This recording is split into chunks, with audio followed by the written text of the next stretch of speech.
Aquí en nuestra base que es desconocida el lugar, estamos aquí hablando de geopolítica internacional. Hoy vamos a tocar temas muy diversos, desde el Brexit británico, como también situaciones en Polonia, qué está pasando con Bielorrusia y Polonia, o qué sucede internamente con el gobierno polaco, porque está siendo tan criticado, porque, ¿verdad? Se dice que no es todo el país que esté de acuerdo con las políticas del gobierno polaco. En ningún país vamos a tener una población que está totalmente de acuerdo con lo que hace el gobierno.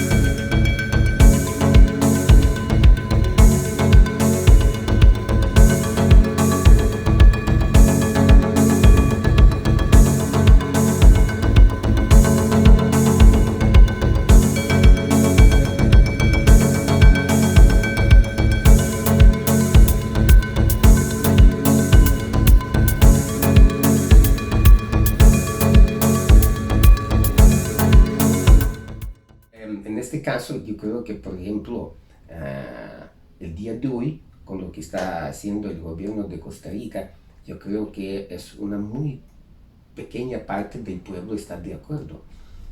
Correcto, correcto. De hecho, el pueblo polaco sí quiere seguir siendo europeo, seguir al lado de Europa. En Polonia, como en cualquier país, hay diferentes tipos de las tendencias.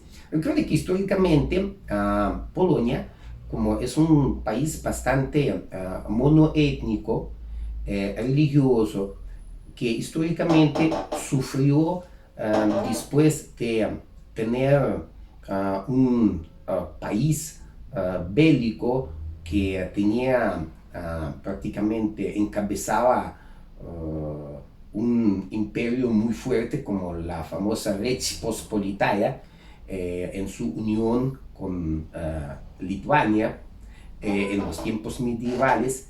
Después cayó totalmente y fue dividido entre tres imperios: imperio ruso, imperio austriaco, austrohúngaro y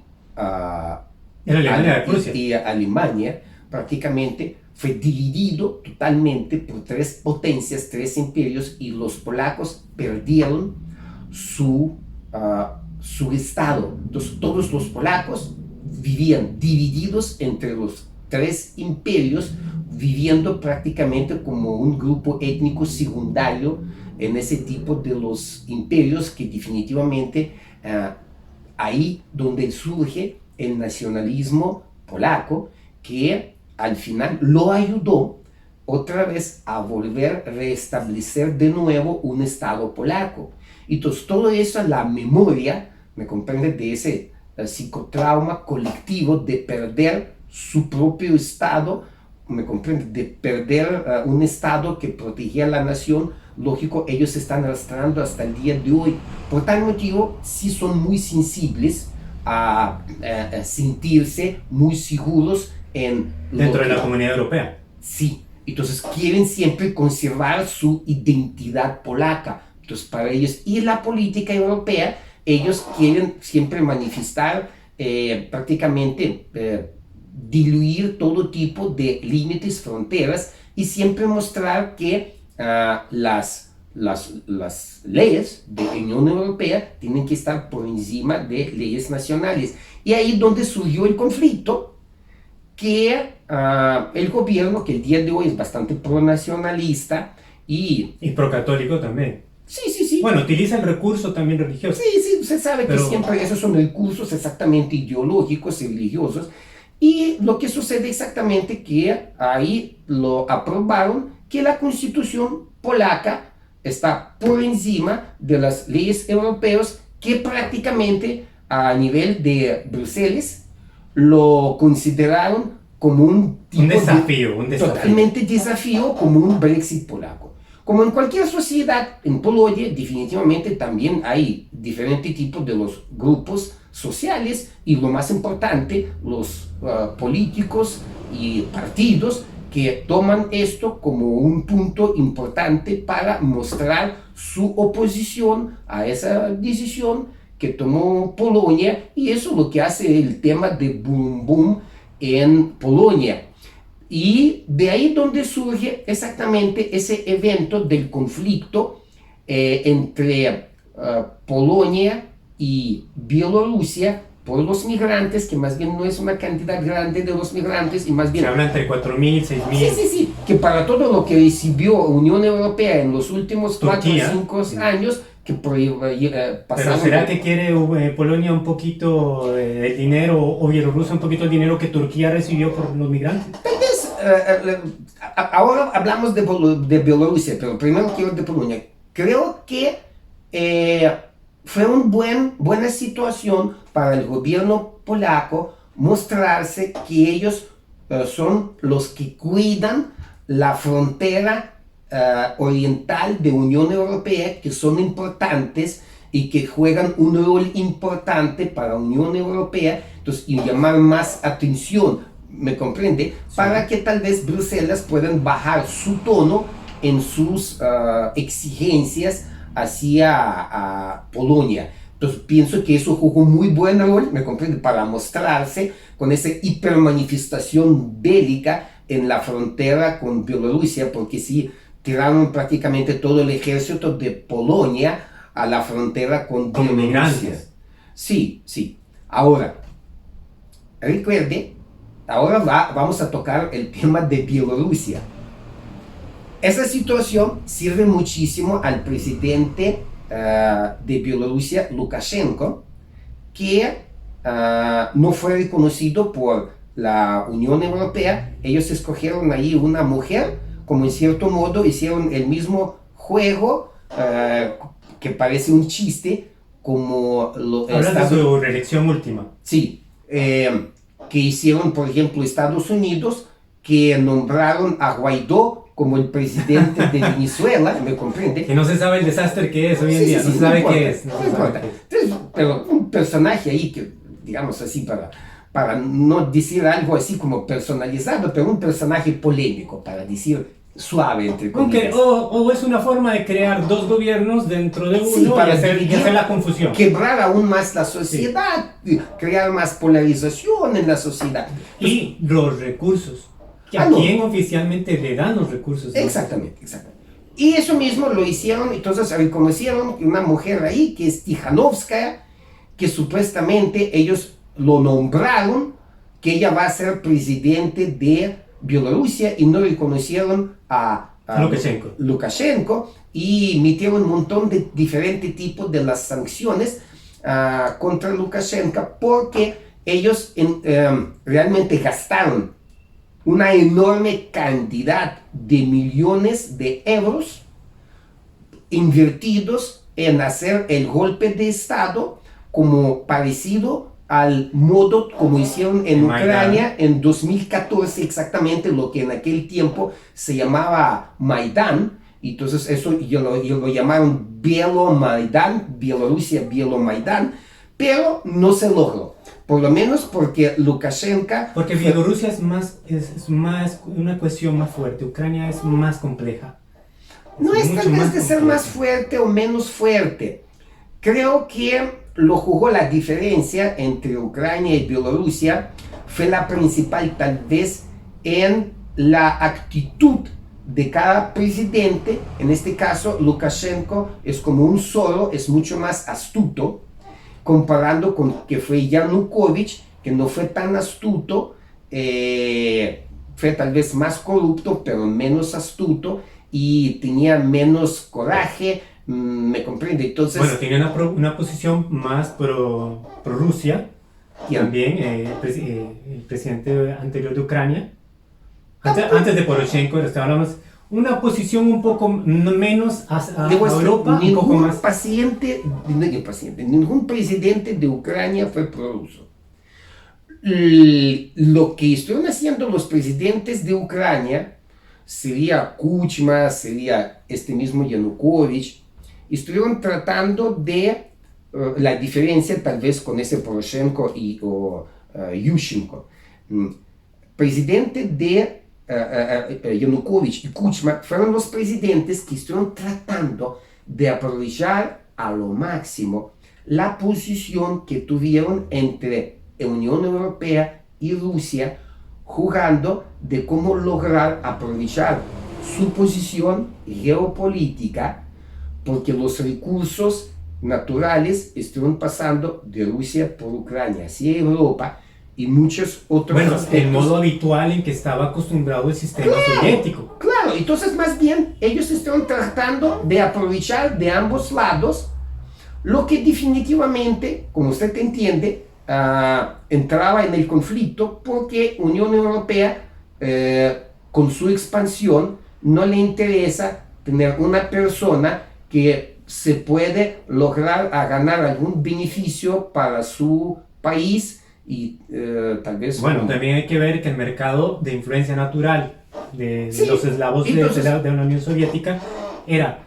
No es que dependen de Rusia, es que había un mercado natural entre Rusia y Ucrania, entre Rusia y Bielorrusia, entre Rusia y entre las demás repúblicas. Es que la economía siempre fue integrada. La Unión Europea ha buscado ese mercado. Claro, pero lo que hicieron es como en el mundo más terrible, solamente realizando un golpe de Estado, montando un régimen fascista, pero que sea manipulado totalmente como los títeres por ellos, para lograr aprovechar todos los recursos, ¿me comprende? Y aprovechar la posición geopolítica solamente en limitar las posibilidades de Rusia. Eso es lo que fue en Ucrania, disculpe.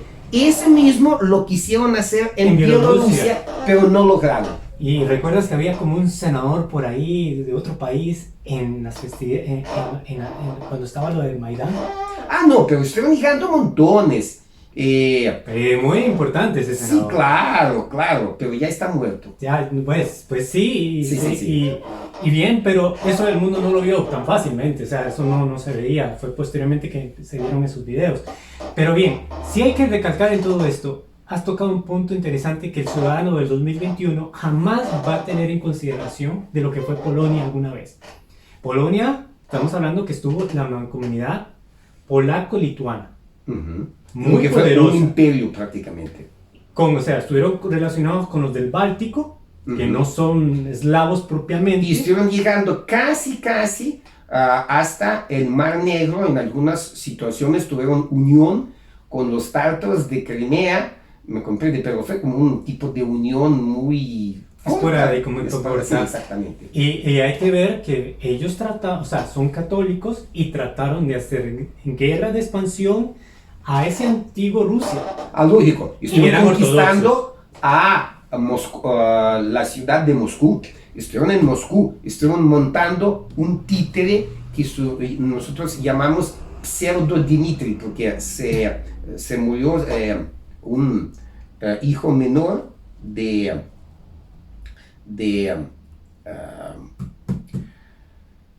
zar ruso. Y ellos dijeron que no, que está vivo, entonces montaron a su propio ahí, a un ruso que encontraron, dijeron que eso va a ser el Dimitri, Pseudo Dimitri. Pero no duró muy poco, pero el rechazo general de la población rusa, no de las élites de Rusia, porque al final lo quedaron ahí, que fueron en 1612, Minin y Pojarsky, encabezaron desde el territorio de las provincias rusas a llamar a la gente común y corriente y hicieron un tipo de ejército popular que al final liberó el país. No, y ya la época de Pedro el Grande ya estaba más estructurado la Rusia y se enfrentó a los polacos y sí, bueno, ya para 1795 pues Polonia desaparece. Ahí se hace exactamente, eso sí, pero lógico. Desde antes de Napoleón ya Polonia no existía. De hecho, Napoleón buscó cómo hacer el resurgimiento del ducado de por eso muchos polacos participaron en el ejército de Napoleón, incluyendo a que ellos juntos ahí estuvieron invadiendo a Rusia. Ahí sucede una pequeña Polonia, un ducado, y hay que recordar que Ana Walewska fue la persona que amó a Napoleón y fue una forma en que ellos, esa polaca más la élite, le exigían a Napoleón libera Polonia, Por eso fue una de las razones de apoyo para invadir Rusia en aquel momento. Bueno, Claro. estamos hablando. Entonces, para hasta 1918, que acaba la Primera Guerra Mundial, reaparece Polonia en el Tratado de Versalles. Sí, pero imagínense, en realidad, para todos los polacos que están muy autoidentificados como polacos, siempre fue un sueño de generaciones de volver a tener su país como un estado independiente, lógico. Y vieras cómo se me hace tan familiar lo que está haciendo Polonia en la actualidad. Porque es como, está conformando la unión de los tres mares, que es reunir a 12 países, pero muy, muy, muy simpático, desde los Bálticos hasta la salida al otro extremo. Sí, el Atlántico y al sur el Mediterráneo. Ya son 12 países y eso está haciéndole también, que el cuestionamiento de que su constitución sea más alto que el de la Unión Europea, que cuando firmaron con la Unión Europea se sabía que en esos artículos la constitución polaca iba a estar abajo. Pero ellos ahora lo toman encima, pero ellos están formando también una base de los tres mares, es decir, una confederación económica que puede rivalizar con la Comunidad Europea. ¿Y quién maneja la Comunidad Europea? Los alemanes. Entonces, de alguna manera, si recordamos la Primera Guerra Mundial, cuando Rusia tiene que salir de la guerra, en el tratado, pierde prácticamente Finlandia, pierde parte de Polonia, parte de Ucrania, o sea, pierde esa franja oriental que hoy en día la OTAN la tiene. Es tan similar.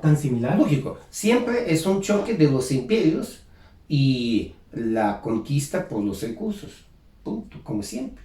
Hasta el día de hoy lo mismo. Ahora, la importancia de Bielorrusia, de por qué Lukashenko tiene que ser todavía el rey en el poder, porque algo que hay que ver que Ucrania, si las políticas del presidente que tuvo que salir en el Maidán, era mantenerse de alguna forma en el poder, mantener su política, mantenerse en el gobierno.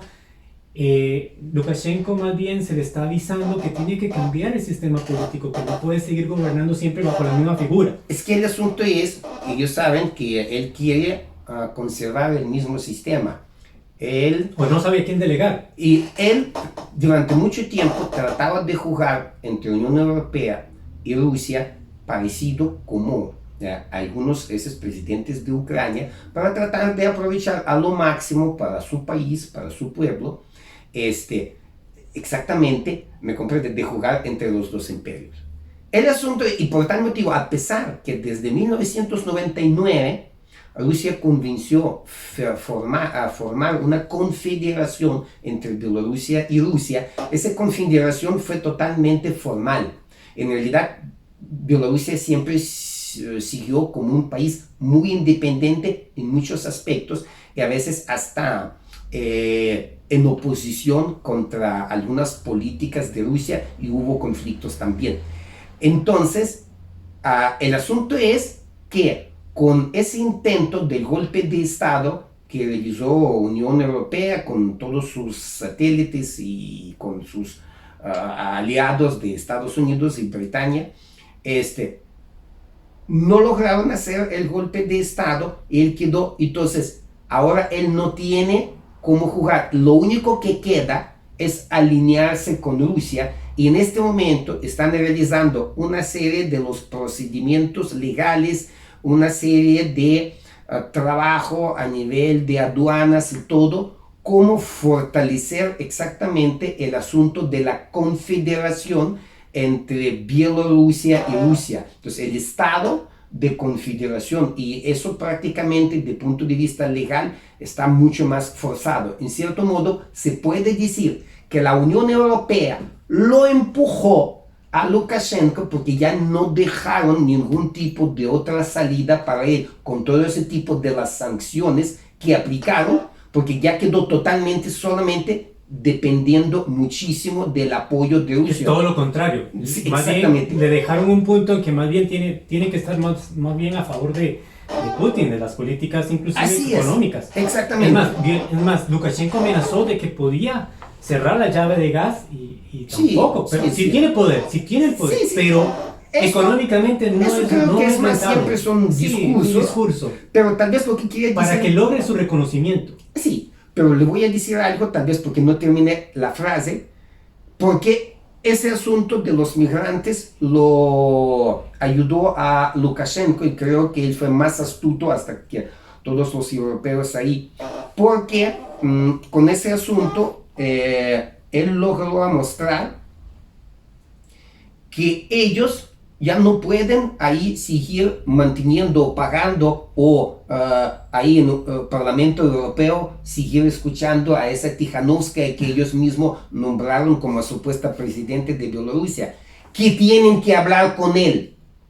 Porque si no van a hablar con él, no van a resolver ese problema con los migrantes. Reconoce su oficial poder. Y lo obligó. Y Angela Merkel primero llamó a Putin para decir para que hable con Lukashenko, habló algo, pero supuestamente no convenció a Putin ¿me comprende? A ser el traductor entre ellos, y al final ella fue obligada a llamar directamente a Lukashenko y hablar con Lukashenko sobre ese asunto. Entonces creo que con eso él logró a manifestar mucho más y obligar a ser reconocido por la Unión Europea, por más que ellos tratan de no hablar y no comentar de eso, pero realmente fue así.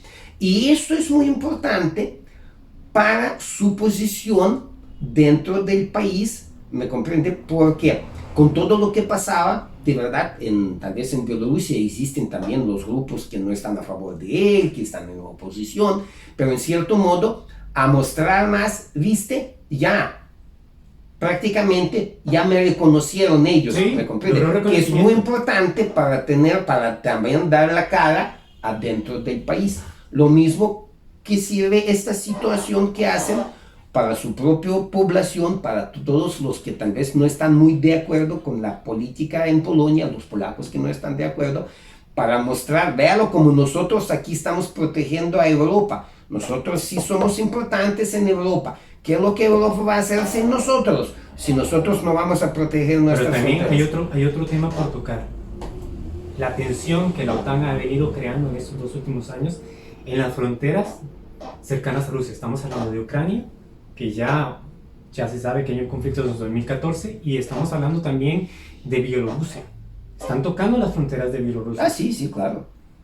Pero sí, eso sí son provocaciones desde hace tiempo, sí, y tal vez se hicieron aún más tensas en el último tiempo. De hecho, se sabe que, digamos, volvió Putin a enviar tropas, una cantidad enorme de tropas a las fronteras, porque esto ayuda a crear tensión.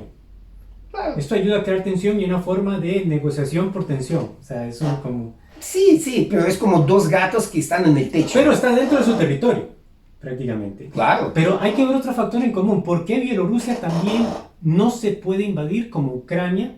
Bueno, aunque Ucrania ahorita hay un problema de un lío interno, una división política, como también hay que entender que Ucrania es muy compleja. El este de Ucrania no es el mismo pensar del oeste.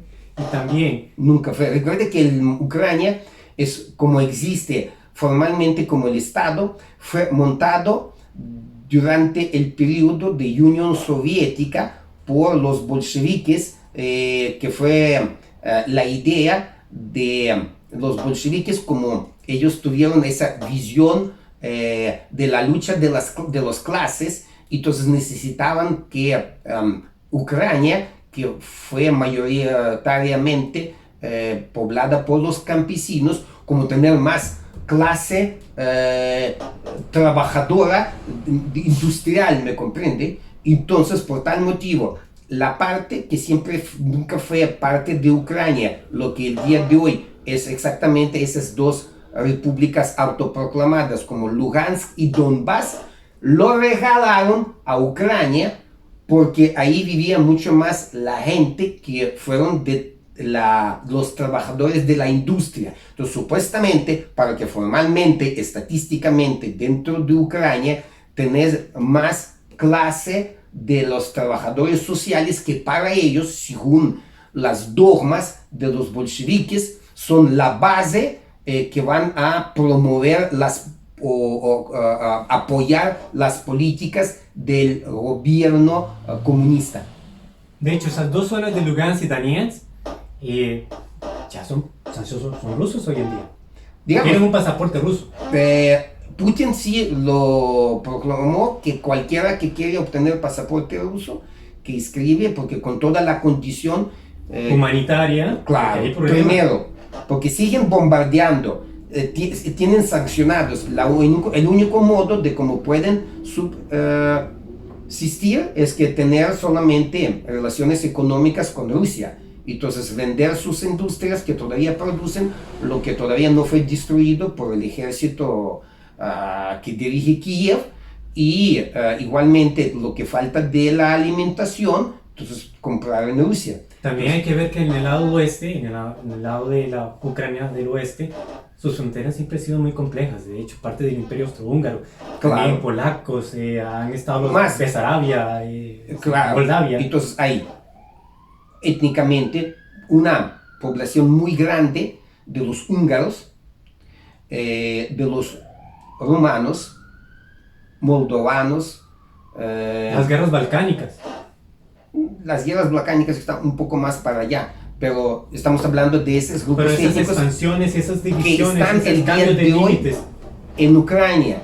Y el asunto es que el gobierno nacionalista en Ucrania, entonces prohíbe cualquier tipo de estudio de su propio idioma, de cualquier región étnico, y solamente obliga en las escuelas estudiar el ucraniano. Entonces prácticamente un tipo de las políticas dirigidas, me comprende, a persecución, me comprende, y limitaciones de los derechos de los grupos étnicos minoritarios dentro de su frontera. Y eso lo que genera mucho enojo de parte de Hungría, porque ellos sienten que los húngaros de Ucrania Se les debe exactamente están totalmente defender sus... claro, su y eso cultura. genera un conflicto muy importante. De hecho, se ve muy fascista la actitud del gobierno ucraniano en el sentido de que la guerra que se armó, porque se armó una guerra interna, la guerra, utilizó mentalidades de extrema derecha. Claro, búscate en internet, a pesar que están eliminando fotos, pero siempre aparecen ese tipo de los grupos supuestos voluntarios, como llaman activistas, nazis. ¿Financiados de dónde? Ok, yo no lo vi las cuentas, mejor no voy a hablar quién está financiando eso, pero definitivamente, como usted sabe, que dentro del país, entonces hay algunos grupos que lo financian. Normalmente sabemos que son algunos oligarcas que están financiando porque ese tipo de los supuestos activistas, si usted ve, tienen estos tatuajes típicos de neonazis que andan con las banderas, con los retratos de Adolf Hitler y todo eso ahí, y andan abiertamente ahí en la capital de Ucrania, y esos grupos ahí voluntarios que están en la guerra en el este de Ucrania. Pero igual, eso ahí. no se ve en las noticias de Occidente. Lógico. No se escucha. Pero bien, hemos cerrado un poquito ya el capítulo de Ucrania. Algo que nos falta de Bielorrusia. Para Rusia es muy importante el tener el control estratégico de Bielorrusia por su salida al mar. Pero Bielorrusia no tiene salida al mar. Pero quien sigue es la pequeña república que está en la salida al mar. Sí, esto realmente se llama la región de Kaliningrado, que históricamente Era es alemán. un territorio de Prusia, Prusia. exactamente, poblado por los alemanes, y que prácticamente quedó como parte de Federación Rusa, prácticamente anexada de Alemania, según todos los acuerdos firmados ya después de la Segunda Guerra Mundial. Prácticamente es como ya un trofeo de guerra, Sí. que Alemania lo aceptó, y por tal motivo hasta el día de hoy Alemania no reclama ese territorio. Por el momento. Por el momento. Por el momento. Mira, es que hay muchas cosas que reclaman, que tiran a Rusia, que están hablando un montón de cosas tan paralógicas y me comprende que al final el Stalin atacó a Hitler, que el pobrecito Hitler, todo eso, porque están hablando de eso, me comprende. Entonces, si usted va a escuchar, por ejemplo, métese para ver en YouTube sobre la División Azul, los héroes de División Azul, que fueron mejores aliados del ejército alemán en Rusia, que estuvieron luchando contra el comunismo. Ese tipo de los programas en España que salen ahí por los canales de YouTube, por los teles, ¿me comprende? Entonces eso me genera una risa sarcástica, pero siempre me queda como un tipo de disgusto, ¿me comprende? Ese tipo de gloria a los aliados de los nazis, ¿me comprende? Sí, sí. Bueno, estudiar la Segunda Guerra Mundial y entender quiénes participaron y cómo se desenvolvieron, es como la Primera Guerra Mundial. Eso fue un canje, eso fue una forma de... Bueno, con solo estudiar la Guerra Civil Española nos damos cuenta que era el inicio de lo que venía y que fue una guerra internacional en España. Ok, siempre fue un conflicto de los intereses de los imperios, lo que sigue hasta el día de hoy. Correcto. Bueno, amigos, por hoy creemos que hemos terminado una sección.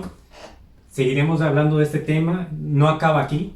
Tenemos que ver factores energéticos, tenemos también que ver qué es el asunto del factor energético, cómo Rusia puede tener una gran llave de poder en este momento con el gas Nord Stream 2, pero ver por qué China está en problemas, por qué España también está en problemas, porque todos estamos cayendo en un sistema de escasez por el carbón, y el carbón desde la Primera Guerra Mundial y el petróleo sigue siendo el causante de todos los líos y sigue siendo hoy.